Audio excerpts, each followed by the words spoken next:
Hi friends, welcome to Shamees kitchen. എല്ലാവർക്കും സുഖമാണല്ലോ. ഇന്ന് നമ്മൾ തയ്യാറാക്കുന്നത് വളരെ എളുപ്പത്തിലും വളരെ ടേസ്റ്റി ആയിട്ടും തയ്യാറാക്കാൻ പറ്റുന്ന നല്ലൊരു ഹെൽത്തി ബ്രേക്ക്ഫാസ്റ്റ് സ്നാക്ക് റെസിപ്പിയാണ്. അപ്പോൾ നമുക്ക് വീഡിയോയിലേക്ക് പോകുന്നതിന് മുന്നേ നമ്മുടെ ഷമീസ് കിച്ചൻ ചാനൽ ഇതുവരെയും സബ്സ്ക്രൈബ് ചെയ്യാത്തവരുണ്ടെങ്കിൽ, അല്ലെങ്കിൽ ഇത് ആദ്യമായിട്ടാണ് കാണുന്നതെങ്കിൽ പ്ലീസ് ഒന്ന് സബ്സ്ക്രൈബ് ചെയ്തേക്കണേ. കൂടെ തന്നെ ആ തൊട്ടടുത്ത് കാണുന്ന ബെല്ലൈക്കനിൽ ഓളുകൂടി ഒന്നും മറക്കാതെ പ്രസ് ചെയ്തേക്കണം. എന്നാൽ ശരി, നമുക്ക് വേഗം വീഡിയോയിലേക്ക് പോകാം. ഒട്ടും സമയമൊന്നും ചിലവഴിക്കാതെ വളരെ പെട്ടെന്ന് തയ്യാറാക്കിയെടുക്കാൻ പറ്റുന്ന ഒന്നാണിത്. അപ്പോൾ ഇതിന് വേണ്ടിയിട്ട് ഫസ്റ്റ് നമുക്ക് വേണ്ടത് ഓട്സ് ആണ്. ഞാനിപ്പോൾ 1 കപ്പ് അളവിൽ ഓട്സ് എടുത്തിട്ടുണ്ട്. അത് നമുക്ക് മിക്സിയുടെ ഒരു ജാറിലേക്ക് മാറ്റാം. ഓട്സ് ചേർത്ത് കൊടുത്തു കഴിഞ്ഞാൽ പിന്നെ നമുക്കിതിലേക്ക് വേണ്ടത് നേന്ത്രപ്പഴം കൂടിയാണ്. അപ്പോൾ ഞാനിപ്പോൾ ഒരു ചെറിയ നേന്ത്രപ്പഴത്തിൽ 1.5 പഴം എടുത്തിട്ടുണ്ട്. വലുതാണെന്നുണ്ടെങ്കിൽ 1 തന്നെ മതിയാവും. നല്ലതുപോലെ പഴുത്തിട്ടുള്ള നേന്ത്രപ്പഴമാണ്. അപ്പോൾ അതുകൂടി നമുക്കിതിൻ്റെ കൂടെ ചേർക്കാം. ഇത്രയും ആയിക്കഴിഞ്ഞാൽ പിന്നെ നമുക്കിതിലേക്ക് വേണ്ടത് 1 സ്പൂൺ നിറയെ തൈര് കൂടിയാണ്. അപ്പോൾ ഇതിപ്പോൾ ഞാൻ വീട്ടിൽ തയ്യാറാക്കിയ കട്ട തൈരാണ്. ഇതുപോലെ കട്ട തൈര് തയ്യാറാക്കുന്ന റെസിപ്പിയൊക്കെ മുമ്പ് ഞാൻ അപ്ലോഡ് ചെയ്തിട്ടുണ്ടായിരുന്നു. അതിൻ്റെ ലിങ്കൊക്കെ ഡിസ്ക്രിപ്ഷൻ ബോക്സിൽ കൊടുത്തിരിക്കാം.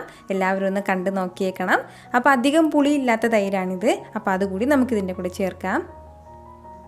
കൂടെ തന്നെ ഒരു 1/4 കപ്പ് അളവിൽ ഗോതമ്പ് പൊടി കൂടി ആവശ്യമായിട്ടുണ്ട് നമുക്ക്. അപ്പോൾ അതുകൂടി ചേർത്ത് കൊടുക്കാം.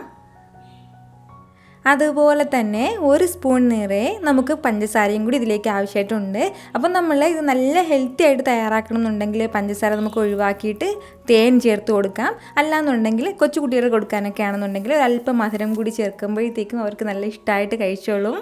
ഇനിയിപ്പോൾ ഇതിലേക്ക് മധുരമൊന്നും ചേർക്കാൻ താല്പര്യമില്ലാത്തവരാണെന്നുണ്ടെങ്കിലും കുഴപ്പമൊന്നുമില്ല. കാരണം നമ്മുടെ പഴം നല്ല മധുരമുള്ള പഴമാണ്. അതിൻ്റെ ആ ഒരു ചെറിയ മധുരം തന്നെ മതിയാവും. കൂടെ തന്നെ ഒരു 1/4 ടീസ്പൂൺ അളവിൽ ബേക്കിംഗ് സോഡ കൂടി നമുക്ക് ആവശ്യമായിട്ടുണ്ട്. നമ്മൾ ഈ ബേക്കിംഗ് സോഡ ചേർക്കണത് എന്തിനെന്ന് വെച്ചാൽ നമ്മൾ ഇപ്പോഴും തന്നെ ഇത് തയ്യാറാക്കുന്നതിൻ്റെ പേരിലാണ് ഒരു 1/4 ടീസ്പൂൺ അളവിൽ ബേക്കിംഗ് സോഡ ചേർക്കുന്നത്. ഇനിയിപ്പോൾ നമ്മുടെ കയ്യിൽ കുറച്ച് സമയമൊക്കെ ഉണ്ടെന്നുണ്ടെങ്കിൽ ഒരു 2-3 മണിക്കൂർ നമ്മളിതെല്ലാം കൂടി ഒന്ന് അരച്ചിട്ടൊന്ന് മാറ്റി വയ്ക്കുകയാണെന്നുണ്ടെങ്കിൽ ഈ സോഡാപ്പൊടി ചേർക്കേണ്ട ആവശ്യമില്ല. ഇത്രയും ആയിക്കഴിഞ്ഞാൽ പിന്നെ നമുക്കിതിലേക്ക് വേണ്ടത് 1 കപ്പ് അളവിൽ പാൽ കൂടിയാണ്. നമ്മൾ പശുവും പാൽ തന്നെയാണ് ചേർക്കുന്നത്. ഇനി നമുക്ക് കുറച്ചുകൂടി വെള്ളം വേണമെന്നുണ്ടെങ്കിൽ പാൽ ചേർക്കേണ്ട ആവശ്യമില്ല. പകരം നമുക്ക് വെള്ളം ചേർത്ത് കൊടുത്താൽ മതിയാവും. അപ്പോൾ ഇത്രയും ചേർത്തിട്ട് നമുക്ക് നന്നായിട്ട് ഒന്ന് മിക്സിയിലൊന്ന് ബ്ലെൻഡ് ചെയ്തെടുത്തിട്ട് വരാം. ഇതുപോലെ ഞാനിപ്പോൾ നന്നായിട്ട് ഇതൊന്ന് ബ്ലെൻഡ് ചെയ്തെടുത്തിട്ടുണ്ട്. അപ്പോൾ നല്ലതുപോലെ നല്ല സ്മൂത്തായിട്ട് ബ്ലെൻഡ് ചെയ്തെടുക്കണം എന്നുള്ള ആവശ്യമില്ല. ചെറിയ ചെറിയ തരിയൊക്കെ ഉണ്ടെങ്കിലും കുഴപ്പമൊന്നുമില്ല. അപ്പോൾ ഈ ഒരു രീതിയിലാണ് ഞാനിപ്പോൾ ഇത് അരച്ചെടുത്തിട്ടുള്ളത്. അപ്പോൾ ഇതിലേക്ക് എക്സ്ട്രാ പാലൊന്നും വെള്ളമൊന്നും ചേർത്തിട്ടില്ല. നമ്മൾ നേരത്തെ ചേർത്ത് കൊടുത്ത 1 കപ്പ് പാൽ തന്നെയാണ് ഇതിലുള്ളത്. മിക്സിയുടെ ജാറിലേക്ക് ഒരല്പം വെള്ളം കൂടി ചേർത്തിട്ട് അതുകൂടി ചേർത്ത് കൊടുക്കുകയാണ്. ഇനി നമുക്ക് ഇതിലേക്ക് ചേർത്ത് കൊടുക്കേണ്ടത് കുറച്ച് ചിരകിയ തേങ്ങ കൂടിയാണ്. അപ്പോൾ ഈ തേങ്ങ നമ്മൾ ഫസ്റ്റിലേ ചേർക്കുകയാണെന്നുണ്ടെങ്കിൽ നല്ലതുപോലെ ഇത് അരഞ്ഞു പോകും. അങ്ങനെ അരഞ്ഞ് പേസ്റ്റ് പോലെ ആകേണ്ട ആവശ്യമില്ല. അപ്പോൾ അതിൻ്റെ പേരിലാണ് ഈ ഒരു സമയം നമ്മളിതിലേക്ക് ചേർത്ത് കൊടുക്കുന്നത്. വളരെ കുറച്ച് മാത്രം മതിയാവും. കൂടെ തന്നെ കുറച്ച് നെയ്യും കൂടി നമുക്ക് ആവശ്യമായിട്ടുണ്ട്. അപ്പോൾ ഈ നെയ്യിന് പകരം നമുക്ക് ഒരല്പം ബട്ടർ എടുക്കാം. അല്ലാന്നുണ്ടെങ്കിൽ വെളിച്ചെണ്ണയായാലും കുഴപ്പമൊന്നുമില്ല. അപ്പോൾ ഒരല്പം മാത്രം ചേർത്ത് കൊടുത്താൽ മതിയാവും. നെയ്യ് ഉണ്ടെങ്കിൽ അത് ചേർക്കുന്നതാണ് കൂടുതൽ ടേസ്റ്റ്. ഇതുവരെയും നമ്മൾ ഇതിലേക്ക് ഉപ്പൊന്നും ചേർത്ത് കൊടുത്തിട്ടില്ലായിരുന്നു. അപ്പോൾ ആവശ്യത്തിനുള്ള കുറച്ച് ഉപ്പും കൂടി ചേർക്കാം.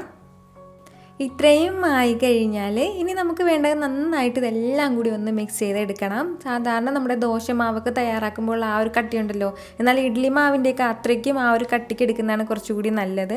ആ ഒരു അളവിൽ മാത്രം നമ്മൾ നല്ലതുപോലെ ഒന്ന് മിക്സ് ചെയ്തെടുത്താൽ മതിയാവും. ഒരുപാട് വെള്ളം കൂടി പോകരുത്. അതൊന്ന് പ്രത്യേകം ശ്രദ്ധിച്ചേക്കണം. നമുക്കിത് 2 രീതിയിൽ തയ്യാറാക്കിയെടുക്കാം. ഒന്ന് വന്നിട്ട് രാവിലെ ബ്രേക്ക്ഫാസ്റ്റിനായിട്ട് നമുക്ക് ദോശ തവയിലേക്ക് ഒഴിച്ചിട്ട് ചെറിയ ചെറിയ കുട്ടി കുട്ടി ദോശ പോലെ ആ ഒരു രീതിയിൽ നമുക്ക് ഈ പാൻ കേക്ക് പോലെ തയ്യാറാക്കി എടുക്കാം. അല്ലാന്നുണ്ടെങ്കിൽ വൈകുന്നേരത്തെ സ്നാക്സിന് വേണ്ടിയിട്ട് ഉണ്ണിയപ്പച്ചട്ടിയിലേക്ക് ഒരല്പമായിട്ട് ഒഴിച്ചു കൊടുത്തിട്ട് അങ്ങനെ നമുക്ക് ചെയ്തെടുക്കാവുന്നേ ഉള്ളൂ. 2 വളരെ ടേസ്റ്റി ആയിട്ടാണ് നമുക്കിത് കിട്ടുന്നത്. ദോശത്തവ ഇവിടെ നന്നായിട്ട് ചൂടായിട്ടുണ്ട്. അപ്പോൾ ഇനി നമുക്കിതിൻ്റെ മുകളിലേക്ക് ഒരല്പം എണ്ണയൊക്കെ ഒന്ന് പുരട്ടി കൊടുക്കാം. എണ്ണ അല്ലെങ്കിൽ നെയ്യായാലും കുഴപ്പമൊന്നുമില്ല. ഞാനിപ്പോൾ ഒരല്പം നെയ്യ് പുരട്ടി കൊടുത്തിട്ടുണ്ട്. ഇനി നമുക്ക് ഇതിലേക്ക് എത്രത്തോളം മാവ് വേണോ അതിനനുസരിച്ചിട്ട് അല്പം മാവ് ഒഴിച്ച് കൊടുത്തിട്ട് നല്ലതുപോലെ നല്ല പാൻ കേക്ക് പോലെ നമുക്കത് ചെയ്തെടുക്കാവുന്നേ ഉള്ളൂ. ഒരുപാട് കട്ടിക്ക് മാവ് ഒഴിക്കേണ്ട ആവശ്യമില്ലെങ്കിൽ പിന്നെ ഒരുപാട് സമയം എടുക്കും. അത്രയും സമയം എടുക്കും നല്ലതുപോലെ ഒന്ന് വെന്ത് കിട്ടാനായിട്ട്.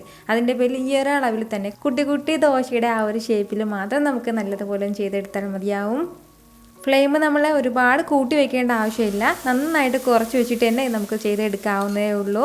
അപ്പോൾ ഇതുപോലെ ഹോൾസൊക്കെ ഇങ്ങനെ വന്ന് തുടങ്ങും. നമുക്ക് വേണമെന്നുണ്ടെങ്കിൽ ഇതിന് മുകളിലേക്ക് ഒരു അല്പം എണ്ണയൊക്കെ ഒന്ന് ഒഴിച്ചു കൊടുക്കാം. എണ്ണ ഒഴിക്കുന്നവരാണെന്നുണ്ടെങ്കിൽ മാത്രം, അതല്ല നല്ല ഹെൽത്തി ആയിട്ട് വേണമെന്നുണ്ടെങ്കിൽ ഇതുപോലെ നമുക്ക് നോൺ സ്റ്റിക്കിൻ്റെ പാനിൽ നമുക്ക് സൂപ്പറായിട്ട് ചെയ്തെടുക്കാവുന്നേ ഉള്ളൂ. ഒട്ടും എണ്ണയൊന്നും ചേർക്കാതെ തന്നെ നമുക്കിത് ചെയ്തെടുക്കാം.